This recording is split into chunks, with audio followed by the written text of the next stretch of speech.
Hello everyone, especially all of my dual blade users. Today we are going to go over the best builds for the Beyblades. All of the builds I'll be showcasing today are all well-tested builds that are more than just good on paper. It's worth noting that Arc Tempered Raydao is currently unavailable, so hopefully you manage to get the armor, or at least some tickets.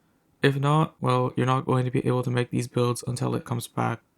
But with that out of the way, we are also going to go over whether you should use Latent Power, and I'll be providing 3 different builds depending on whether you prefer to use it or not. But before we get into the builds, we have to talk about the whole Latent Power situation. Now, unfortunately, Latent Power is one of the hardest skills to mathematically fit into a build, due to the fact that it's just so inconsistent. It's an absolutely wonderful skill when it's active, but that's the problem. To activate it, you either need to lose about 130 health, or be fighting a monster for 2 minutes. Both of those are pretty tall requirements, at least for most hunters whose entire goal is to hunt the monster as efficiently as possible, meaning taking little damage or time to complete the hunt. With that being said, hunts usually involve taking at least a few hits here and there unless you're playing near perfectly.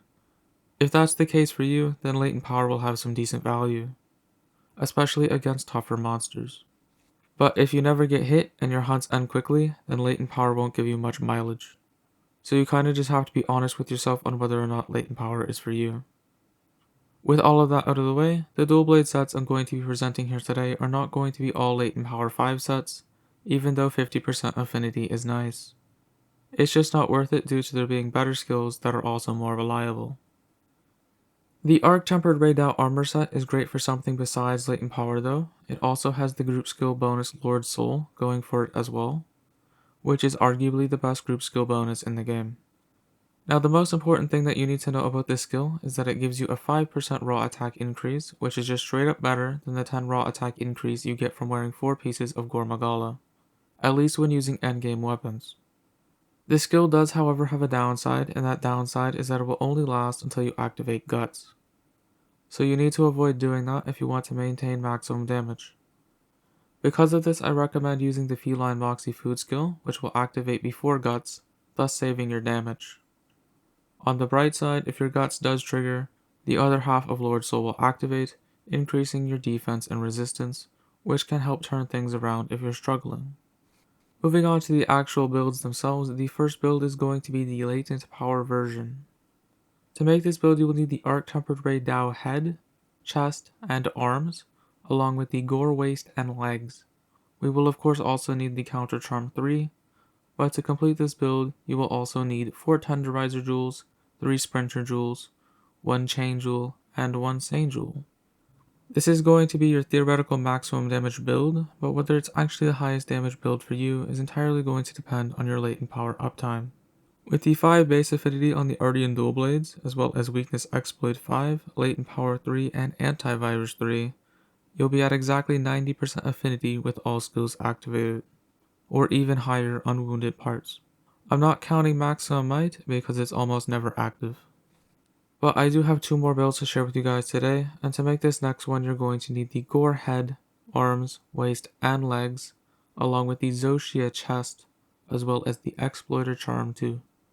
As for the jewels you will need to complete this build, you will need 3 Tenderizer jewels, 3 Sprinter jewels, 2 Ambush jewels, 1 Sane jewel, and 1 Chain jewel.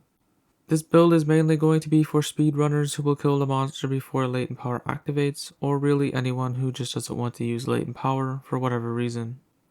I wouldn't recommend this build to most people unless your hunts are extremely short, but if you don't want to use Latent Power, here is a great option.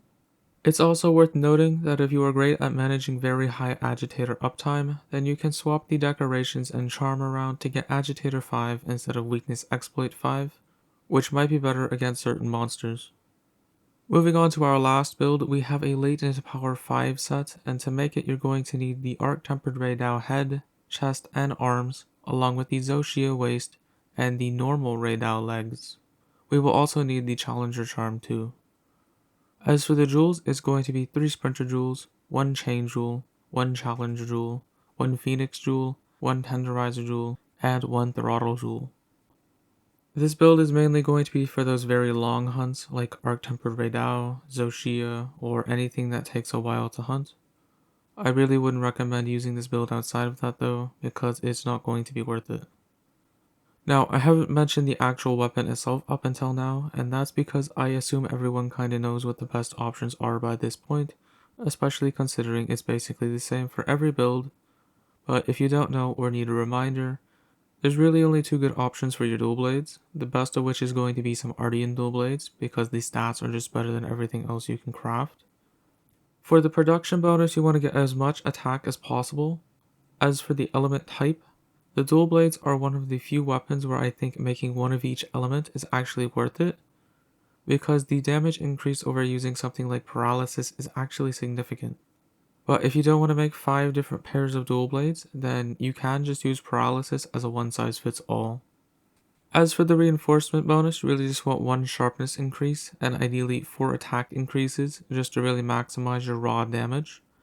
But if you end up with 3 attack increases and 2 sharpness increases, then that's good too, especially for those longer hunts. It's also what I just personally prefer. However, if you don't have that, or just don't want to mess around with the Ardian weapons, then your other option is going to be Zoshia's Dual Blades, which is a bit weaker than a perfect Ardian, and only has Dragon Element. But you can just craft it, so you can't really complain. As for the weapon decos themselves, you definitely want to prioritize getting something in there to help out with your sharpness, whether that be Master's Touch or Razor Sharp. I usually prefer to use Master's Touch, but I actually recommend using Razor Sharp if you're using Latent Power, because it's just more consistent. As for the rest of the slots, you'll just want to be using as much critical boost as your weapon can fit in.